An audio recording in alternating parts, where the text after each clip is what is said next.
బిడ్డలారా, ప్రతి ఉదయకాలం ఎంతో శ్రేష్టకరమైన జీవితాన్ని దేవుడు మనకు అనుగ్రహిస్తూ ఉన్నాడు కదా దేవుని బిడ్డలారా.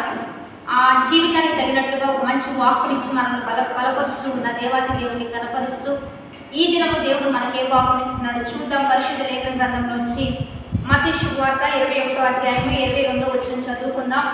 మీరు ప్రార్థన చేయనప్పుడు వేటిని అడుగుదురో అవి దొరికినవని నమ్మిన ఎడల మీరు వాటిని పొందుదురని వారితో చెప్పారు. ఈరోజు దేవాది దేవుడు మనతో మాట్లాడుతున్నాడు.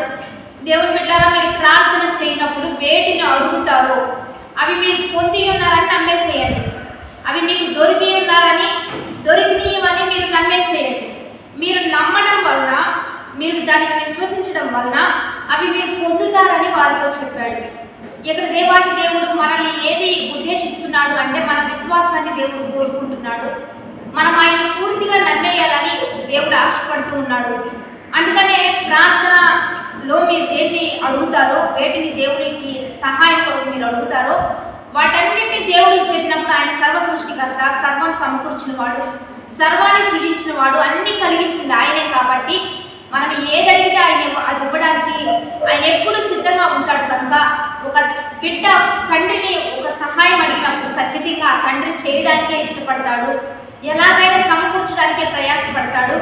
ఇంకా అడగకుండానే ఇంకా నా బిడ్డలకు అన్ని ఇవ్వాలనే ఒక తండ్రి మనసు ఉంటుంది. కనుక ఈ తండ్రి కంటే ఆ పరమ తండ్రి ఇంకా ఎంతో శ్రేష్టమైన ఈవుల్ని ఇవ్వాలని ఆయన ఉద్దేశిస్తూ ఉన్నాడు. కనుక దేవుని బిడ్డలారా, మీరు అడుగుతూ ఉండండి, దేవుడు సమకూరుస్తాడు.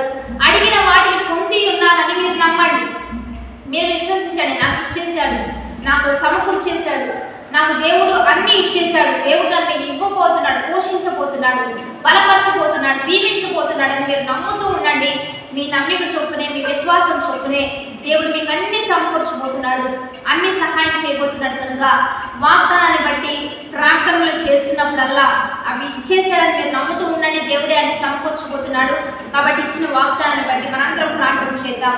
పరిశుద్ధుడా, మహోన్నతుడా, గొప్ప దేవ, ఈ దినం మీరు మాకు ఇచ్చిన బలమైన వాక్వచనాలు బట్టి నీకు మహిమ. మేము అడుగుతున్నాం సమస్తం ప్రభావ మాకు సమకూడి మేలు కొరకు జరిగించయ్యా. మేము నమ్ముతూ ఉన్నాం నీవు సమస్తం మాకు మేలు కొరకే జరిగిస్తావని. ఎంతమంది ఈ యొక్క వాక్వచనాలతో ఏకీభవిస్తున్నారో వారందరికీ సమస్తం సమకూర్చి మేలు కొరకు జరిగించి మా మార్గాలని సమకూర్చి దారులని విశాలపరిచి నీ ఘనమైన నామానికి మహిమ తెచ్చుకోమని ఈ దినము ప్రభా ప్రత్యేకంగా బర్త్డేస్, మ్యారేజ్ చేసిన వారికి దీవెనలు ఇవ్వయ్యా, శుభములు ఇవ్వయ్యా.